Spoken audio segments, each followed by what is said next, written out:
What's up, guys? I'm Chad Barnes, and welcome to the channel. Here, it's all about real car talk, from simple fixes to smart driving tips and keeping your ride in top shape. If that sounds good to you, go ahead and give the video a thumbs up. Hit that subscribe button and make sure you watch all the way through. There's a lot of good stuff coming. Let's get Push to and it. roll, is there any point in telling you what a hub bearing is and why you need one? Probably not. Everyone knows that it's the bearing that the wheel spins on. Of course, it is a rolling bearing, not a sliding bearing. But there are different types of bearings. They can be divided into two large groups, cylindrical and tapered angular contact. According to the type of rolling elements, these bearings also differ. They can be both roller and ball. What are the differences between these two types? Roughly speaking, in their adjustability. Cylindrical bearings cannot be adjusted, but tapered bearings can. If there is play in such a bearing, it can be tightened. On the one hand, this is good. On the other hand, this adjustment can cause a lot of problems.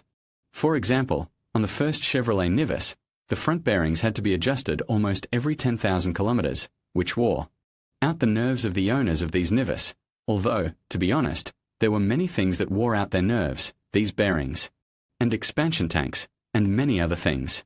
On the other hand, there are many cars of the past, in which the same bearings served hundreds of thousands of kilometers, and their owners could not even guess that they should be constantly adjusted. For example, owners of old Mercedes-Benz W124 or Toyota Land Cruiser 100 rarely thought about it. So I have a suspicion that it's the Niva's fault here, not the bearing design. I think some people noticed the phrase many cars of the past. Why the past? Because in the present, the approach to hub bearings has changed. Primarily because of the abandonment of adjustable tapered angular contact bearings in favor of non-adjustable cylindrical bearings. Unfortunately, tapered angular contact bearings are quite expensive, so they have been phased out. In addition, the culture of car maintenance has changed. Tell me honestly, do you have a habit to feel all wheels after every race on the track and check if one of them is warm? And for adjustable bearings, such a procedure can be considered mandatory. If the disc is warming up, it is time to adjust it. Otherwise, the bearing may overheat, fall apart, and in the worst case, and even jam the wheel. It's no longer fashionable to feel wheels with your hands, so the cheaper to produce, non-disassembling and maintenance-free cylindrical bearings have gained the upper hand. It's a bit of a pity, because they are less resistant to stresses that should be avoided, but are often unavoidable. For example, impacts on the side wall of the wheel. This did not stop with the abandonment of adjustable bearings, although not yet in all cases. Then came the second wave of optimization, and now the hub bearings can be divided into two more large classes, those installed separately from the hub and those installed as an assembly with it. Even simpler, even cheaper so, there is a new concept, hub assembly. This is such a thing, which includes not only the bearing itself, but also the flange, through which the wheel is attached. It is attached in a standard way, with bolts or studs. Therefore, the flange can have either these studs or threads for bolts. This solution has two completely opposite results. It is both cheaper and more expensive. A paradox? Unfortunately, in the age of efficient managers in the automotive industry, no. This is the norm. I will explain why this is so. In the past, replacing a hub bearing could take a long time because of the need to press it out of the hub. It's fine if the service has a press. But if they don't, it's better not to take on this job. Because one gas burner and a hammer with muscular hands may not be enough. But to replace the bearing assembly with the hub is much easier. It is enough to unscrew a few bolts. In addition, in the case of replacing the hub assembly in the assembly, there is no such fear of screwing up with the installation of the bearing. Somehow not so tighten it, transfer or under-deliver grease. I mean, there's less liability. Everything seems to be fine, but there is one but. The hub assembly with the bearing is much more expensive than the bearing separately. Of course, this makes manufacturers and sellers of spare parts very happy, but it makes those who are forced to replace one bearing, to replace the entire hub, very sad. Yes, in the past it was also sometimes necessary to replace the hub, not just one bearing, but to do this, as a rule, you first had to kill several bearings in the hub. And if it did not sit tightly in it when installed, you had to change the hub. Now it has to be changed all the time. In short, the solution is not the most unambiguous and clearly not very profitable for car owners. Having resigned themselves to the fact that they will have to pay for the replacement of the hub more than before, car owners did not immediately realize that they are just beginning to be milked, because almost immediately they guessed that on the hub unit can be put and the ABS sensor mating part. Therefore, now sometimes it is necessary to change the expensive assembly as a whole, not only because of the bearing breakage, but also because of the ABS sensor. Efficient managers triumph. Although it must be recognized that the technical advantage of the hub unit still has, and it is significant, since the rolling surface. Here, the hub housing itself, the assembly has become noticeably lighter, and this leads to a reduction in unsprung weight. And radial runout is usually lower with this approach. Will this assembly ever become cheaper? Unlikely. Now the next generation of hub unit is being planned, which combines not only the hub, bearing, and ABS sensor, but also the ball joints and even the brake disc. And that, of course, will cost even more. I don't know what good it will do for the end user, but if this system catches on, I'll be pretty upset.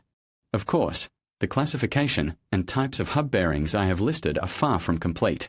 They differ in many other ways and their designs are very diverse. There are bearings for drive steer axles, for driven steer axles, for uncontrolled drive and driven axles. There are self-adjusting and many others. There's a lot to talk about, but it's boring and probably not really necessary. It is better to see how to check the hub bearing. By hands and ears, let's start with the usual maintenance. If you put the car on an elevator, you can conduct a couple of simple tests.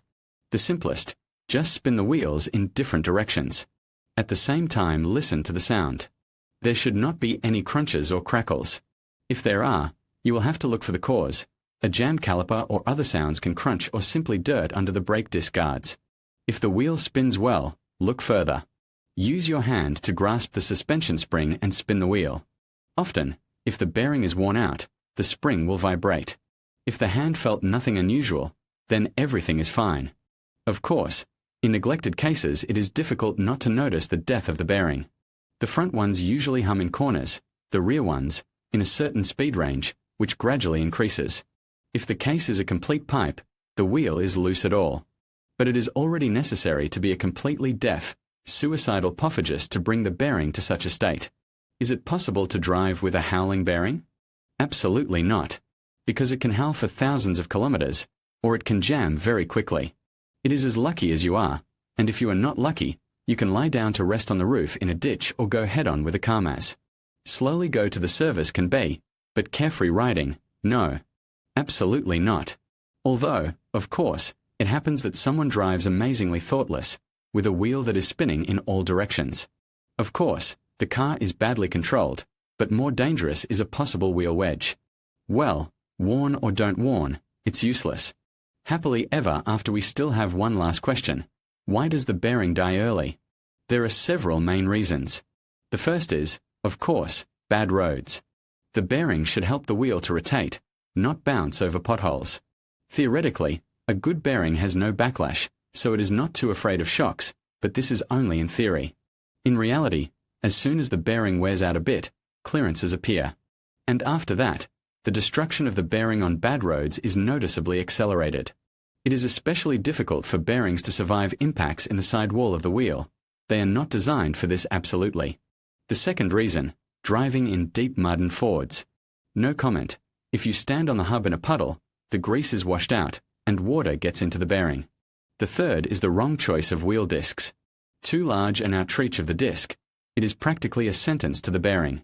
But victims of need for speed don't care about this, of course. Non-stock tires and oversized rims, which increase the load on the hub, also reduce bearing life. So stock is one of the keys to a long bearing life. And be sure to check the bearings at every service station. At the early stage they do not howl yet, but they can jam at any moment. So in the case of them, extra attention will not hurt. In conclusion, understanding the complexity of hub bearings reveals why they come with a hefty price tag. From their intricate design to the high-quality materials required for durability, these components play a crucial role in vehicle safety and performance. Additionally, factors such as wear and tear, environmental conditions, and improper installation can lead to their breakdown. By recognizing the importance of maintaining hub bearings and investing in quality replacements, drivers can ensure a smoother, safer ride for years to come. Thank you for watching. and stay informed about your vehicle's needs.